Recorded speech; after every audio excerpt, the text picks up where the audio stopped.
ಇತ್ತೀಚೆಗೆ United States ಸಬ್ಕ್ರಿಟಿಕಲ್ ಪರಮಾಣು ಪರೀಕ್ಷೆಯನ್ನು ಯಾವ ಸ್ಥಳದಲ್ಲಿ ನಡೆಸಿದೆ? A. Nevada, B. Colorado, C. Maryland, D. Alaska. ಸರಿಯಾದ ಉತ್ತರ ಎ. ನೆವಾಡಾ. ಇತ್ತೀಚೆಗೆ ಮಹಿಳೆಯರ ವಿಭಾಗದಲ್ಲಿ 2024ರ ಇಟಾಲಿಯನ್ ಓಪನ್ ಪ್ರಶಸ್ತಿಯನ್ನು ಯಾರು ಗೆದ್ದಿದ್ದಾರೆ? A. Y. Putintseva, B. Iga Swiatek, C.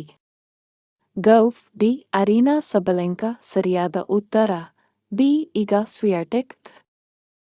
ವಾರ್ಷಿಕವಾಗಿ ಯಾವ ದಿನವನ್ನು ರಾಷ್ಟ್ರೀಯ ಭಯೋತ್ಪಾದನಾ ವಿರೋಧಿ ದಿನವನ್ನಾಗಿ ಆಚರಿಸಲಾಗುತ್ತದೆ? A. 20 May, B. 21 May, C. 22 May, D. 23 May. ಸರಿಯಾದ ಉತ್ತರ B. 21 May.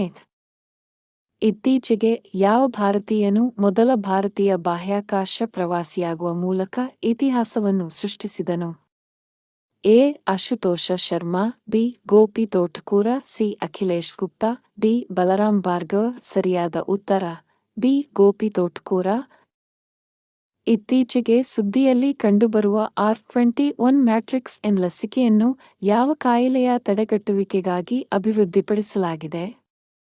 A. Dengue, B. Small pox, C. Malaria, D. Mumps. ಸರಿಯಾದ ಉತ್ತರ ಸಿ. ಮಲೇರಿಯಾ.